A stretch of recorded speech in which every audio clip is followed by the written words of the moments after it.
KwaZulu-Natal-based HIV Aids activists are calling for stronger stakeholder relations ahead of the International Conference on Aids and STIs in Africa from tomorrow.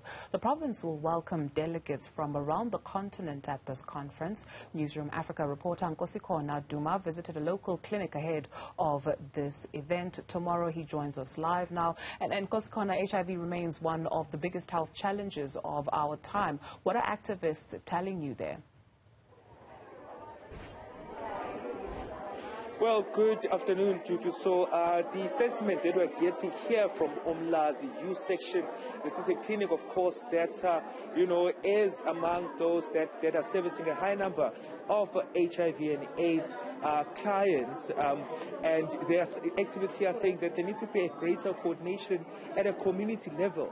So more and more people, if government and if NGOs and if anyone is interested in working to ensure that the stigma against HIV and AIDS is done away with, to ensure that the infection rate is actually curbed, and that, community relations definitely need to be strengthened. But I now want to bring you one activist here, Ms. Nokolo Ndlovu. She runs the Nokolo Mobile Foundation.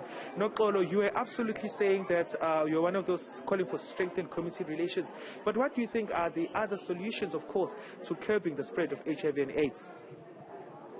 I strongly believe that what we need to do as communities, as young grown women who are educated, who are aware of what is actually really going on, we need to spread the importance and the significance of purity and virginity amongst young girls who are between the ages of 10 and 21.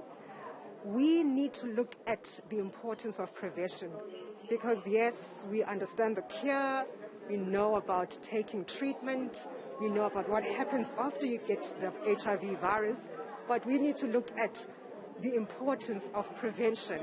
So what we do usually here in local communities in the black areas, we believe in the significance of virginity testings. So we still need to spread that gospel. It's still there, it still exists. Some of the people, they don't believe in it, but one of the ways that I strongly believe is best in curing, well, in preventing in the virus itself, we need to continue spreading the news. Tell the young girls that you need to continue keeping yourself pure and abstaining.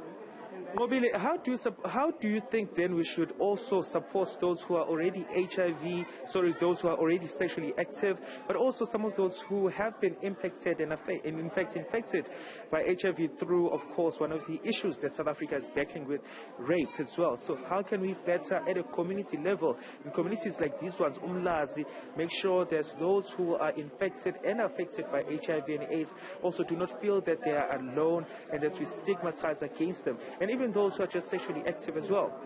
Well, I understand that. Thanks for the question. Well, there are lots of other organizations that deal with certain challenges and certain problems and certain issues, but the Nkosikhona Duma Foundation is there to accommodate everyone, because we don't only just look at the importance of purity, but we also look at the importance of education. So I think that even if you already are sexually active, you need to be educated as much as you can.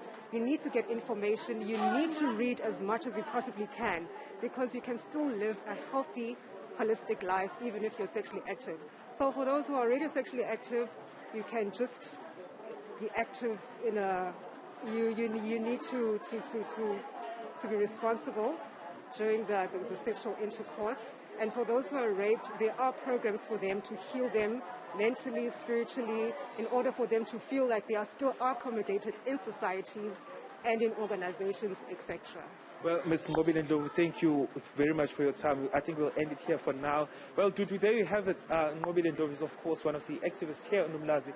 She's taking a much more traditional approach. She's also, talking about the issue of virginity testing, but she's also saying that for those who are already sexually active and those who have been, of course, impacted by HIV and AIDS and those who are at risk of getting the virus, that at a community level, education is important. So creating, of course, awareness programs, as she already does, and she was just telling us off air, there's one of the programs she runs here is programs that are based at assisting young girls and boys after school, and she has, of course, encouraged more interested South Africans to also join and do the same.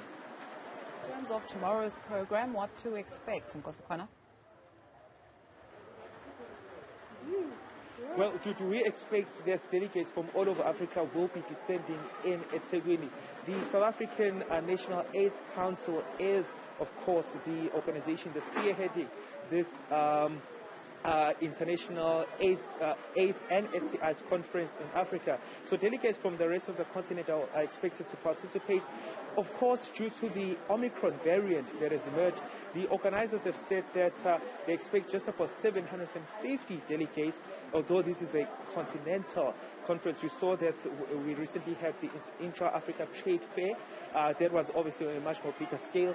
But the organizers of this particular conference are saying, although it will take place at the Durban International Convention Center, just for those increased, precautionary measures and vigilance, about 750 delegates will be expected to participate at the conference.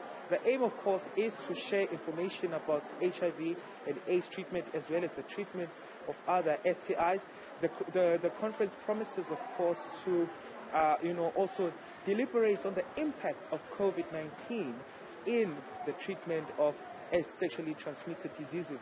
What I can tell you from the ground here, what we've been told is that, from healthcare workers at this particular clinic, is that the lockdown, as well as, the actual fear of congregating, among others, had a negative impact in the treatment of HIV and AIDS, as some of the people who have to go and collect the medication on a regular basis started defaulting.